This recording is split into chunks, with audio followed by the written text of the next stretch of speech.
এখন এই জায়গাটা দেখে কল্পনা করাও কঠিন যে আগে এটা কেমন ছিল। তাই আমি তোমাদের বলবো, প্রায় 1000 বছর আগে এখানে প্রচুর মানুষ বাস করত।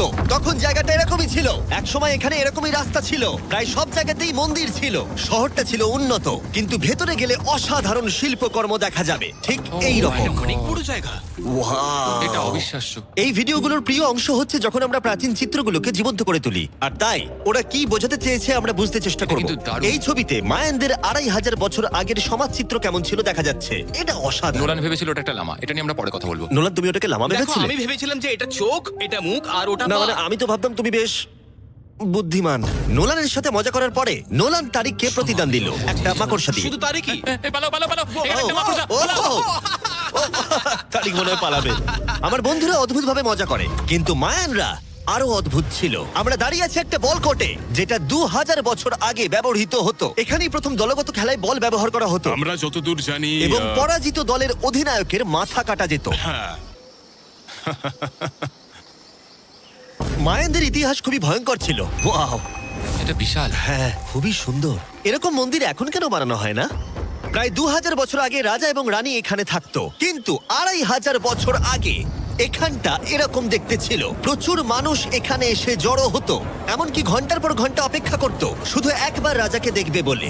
ফিরে আসে এবার বর্তমানে, চলো একটু ঘুরে দেখা যাক। ঠিক আছে। 2000 বছর আগে রাজা এখানে এসে দাঁড়াতো এবং তার প্রাসাদ থেকে খেলা দেখতো। এটা দারুণ ছিল। ও মাই গড, এটা অনেকটা গোলকধাঁধার মতো। হ্যাঁ, কারণ যদি রাজাকে রক্ষা করতে হয় তুমি সবকিছু জটিল না, করে তুললে। তুমি জটিল করে আর্নেস্টো, তুলছো। সত্যি বলো তো, কেউ কি এই ইটটা কখনো চেপে দেখেছে যে এখানে কোনো গুপ্তধন পাওয়া যায় কিনা?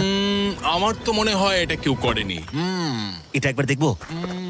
এটা দেখি একবার। তুমি কি বলতে চাও 2600 বছর আগে রাজা কোনো গুপ্ত ঘরে রাখেননি? হ্যাঁ, রাখতেও পারে, কিন্তু সেটা লুকোনো আছে। রাজার গুপ্তধন খোঁজার আশা নিয়ে আমরা একটা গুহার ভেতরে ঢুকলাম, যেখানে জঙ্গলের ভিতরে থাকতে পারে অমূল্য সম্পদ। জিমি, বাদুর সম্পর্কে কিছু বলো না ভাই। ও মাই গড, এখানে তো অনেক বাদুড়। আমাদের পেছন দিয়ে ওরা উড়ে চলে গেল।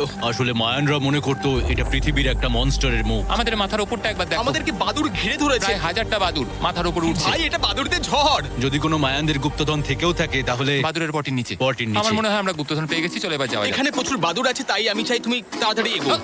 আমার উপর পটি করে দিল। ও মাই গড। আমার কাছে এটাই আসল গুপ্তধন। আমার হাতে লেগে এখান থেকে গেছে। চলো, নোলান এখান থেকে তাড়াতাড়ি বেরিয়ে চলো।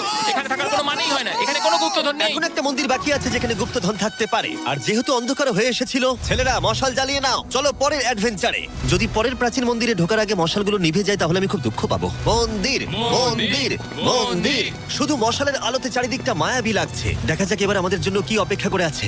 একটা প্রাচীন অ্যাডভেঞ্চার করছি মনে হচ্ছে, কিন্তু মশাল নিভে গেল আর রাস্তা নেই। এই চেষ্টাও বিফলে গেল। সামনে এগোনো যাবে না।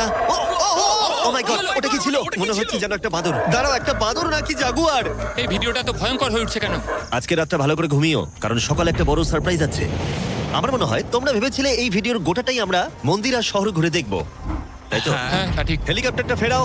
আরো দূরের অংশে যাওয়ার জন্য আমাদের এটার দরকার ছিল। আমি কুকুরের মতো সিঁড়ি বেয়ে উঠছি। আমরা এসে গেছি।